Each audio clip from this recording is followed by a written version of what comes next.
Cardioversion versus defibrillation. Same machine, different purposes. Let's clear the confusion. In cardioversion, it is used for tachyarrhythmia with a pulse, like atrial fibrillation, atrial flutter, supraventricular tachycardia or ventricular tachycardia with a pulse. In this, the shock is synchronized during the R waves or QRS complex of the cardiac cycle. Think of it as a timed shock. Whereas in defibrillation, it is used in the tachyarrhythmia without a pulse. It is used for life-threatening arrhythmia like ventricular fibrillation or pulseless ventricular tachycardia. In this, shock is unsynchronized and delivered immediately. Think of it as an emergency reset.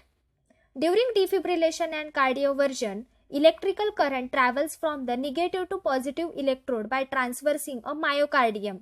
It causes all of the heart cells to contract simultaneously.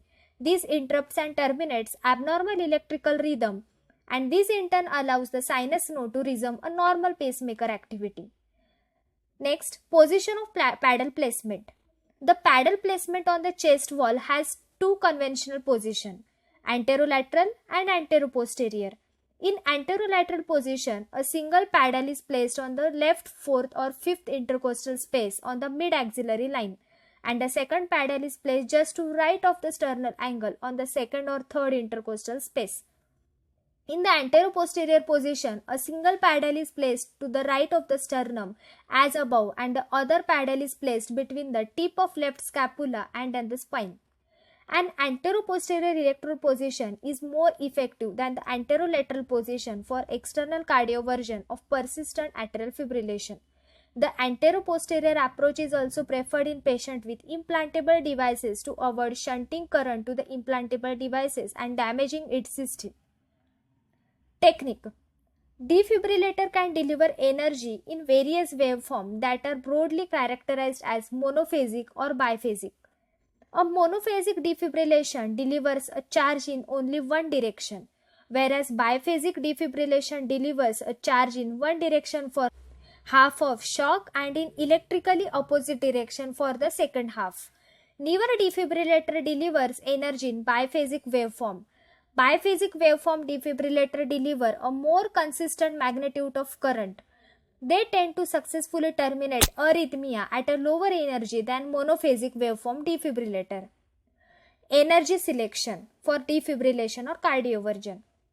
In 2010, the American Heart Association issued a guideline for initial energy requirement for monophasic and biphasic waveform. Atrial fibrillation energy requirement are as follows: 200 joules for monophasic devices and 100 to 200 joules for biphasic devices.